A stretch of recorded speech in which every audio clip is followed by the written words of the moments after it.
Quais eram os controles que a empresa fazia para que não houvessem esses desvios internos, né? Para alguém não falar que, por exemplo, teria que pagar tanto para um agente público local de algum país específico e a coisa ficar no meio do caminho. Então, ficar ou com um líder empresarial ou com um diretor superintendente. Quais os controles que a empresa fazia nesse sentido?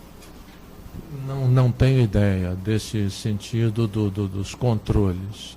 O que chegava a mim era um determinado codinome com um determinado valor. Eu, às vezes, questionava no sentido de esclarecer a necessidade real. Outras vezes, estando próximo a uma determinada viagem, a um determinado país, eu guardava aquele assunto para chegar lá e efetivamente reduzir os valores desses pagamentos, obviamente, quanto menos melhor. O interesse do senhor em reduzir, dentro da empresa, qual seria? O de reduzir os pagamentos?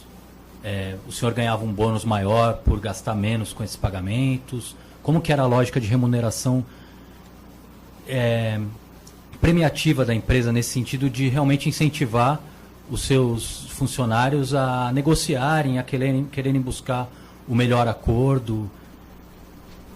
Não existia uma intenção de aumentar a bonificação de forma alguma. Era exclusivamente aumentar o lucro, não é, da empresa. Esse é um das principais questões. Tinha receio também, por outro lado, dessa disseminação dessa prática, e em função disso, eu, naturalmente, como aprovador, era um filtro para que isso fosse reduzido, para que isso fosse praticado o menos possível. Duas perguntas sobre o que o senhor falou.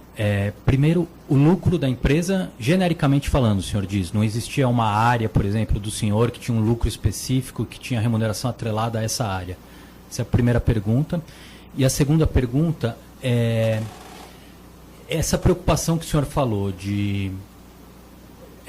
da disseminação desse tipo de pagamento ilícito, indevido. Era uma preocupação do senhor ou era uma preocupação da empresa?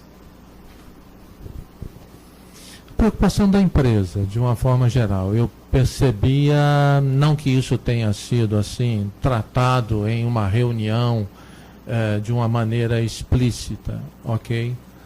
Mas eu via claramente essa questão nos meus diálogos, inclusive de avaliação com o próprio Marcelo, ele indicando: você está firme nessas questões de aprovação e coisas desse tipo, e eu indicava a ele: Marcelo, tenho colocado isso de uma maneira veemente para todos os nossos diretores, no caso que eu fazia as aprovações. Algumas dessas aprovações, inclusive, foram negadas.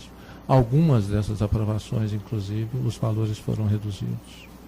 Em relação ao lucro, ser genérico ou ser de uma área específica? A apuração, no meu caso, era daquilo que eu era responsável, América Latina e Angola. Então, esses valores, obviamente, eram deduzidos, né, no caso dessa avaliação. E o senhor recebia o bônus, o senhor e os diretores superintendentes atrelados ao senhor recebiam um bônus com base nesse lucro também? Este lucro, como também outras questões, naturalmente. Não era essencialmente a questão lucro. Questões intangíveis, inclusive, envolvendo pessoas, envolvendo imagem da organização, etc.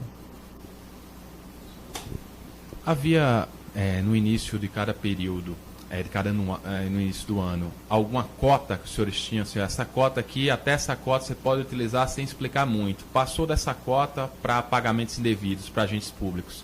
Passou dessa cota, você já tem uma outra sistemática de explicação. Havia isso na empresa? Não havia. Todas precisavam ser autorizadas pelo senhor? Todas? Em tese, sim, ok? Em tese. eu tenho certeza que houve pagamentos, inclusive na época que era necessário, porque essa certeza, meu sentimento, ok? Mas mesmo na época que era necessário essas aprovações, eu estou quase seguro que houve em função de necessidades específicas de alguns DSs, por exemplo, gerando seus próprios recursos. Um exemplo aqui que eu trago, que pode ser hipotético, gerando esses recursos não contabilizados, comprando uma nota fiscal, alguma coisa desse tipo, exemplo hipotético, ok? E com isso fazendo frente a alguma necessidade específica. Acredito que houve. A grande maioria delas, houve sim necessidade da minha aprovação. Por outro lado, é muito provável, substituindo a palavra certeza, é muito provável que tenha havido, pelo nosso nível de delegação, confiança nas pessoas e tudo mais, que pode ter escapado aí alguns casos que houve este pagamento sem o meu conhecimento. Com relação aos pagamentos que o senhor autorizou, a gente vai tratar especificamente em cada um dos anexos, né? Agora, com relação a esses que o senhor desconfia com algum grau de convicção que teriam ocorrido, qual seria a sistemática que o senhor imagina? O senhor já falou que pode ter sido um próprio caixa local ali que estava sobrando o dinheiro, como era feito anteriormente ao setor de operações estruturadas, pelo que eu entendi que o senhor falou, né? Talvez um próprio caixa local, e existia outro, pode detalhar para a gente como seria esse pagamento pelo DS do caixa local, e se existiriam outras formas de fazer pagamento não autorizado, como por exemplo diretamente com o senhor Hilberto, o diretor superintendente falar diretamente com o senhor Hilberto, coisas do tipo. Não acredito em alguma tratativa direto com o Hilberto sem a minha participação. Acredito sim, que aqui, a nível de hipótese, ok? Que um determinado fornecedor venda um determinado produto para a empresa, acrescenta-se um valor fictício, isso é pago, contabilizado, etc., e este fornecedor devolve um determinado valor, ok?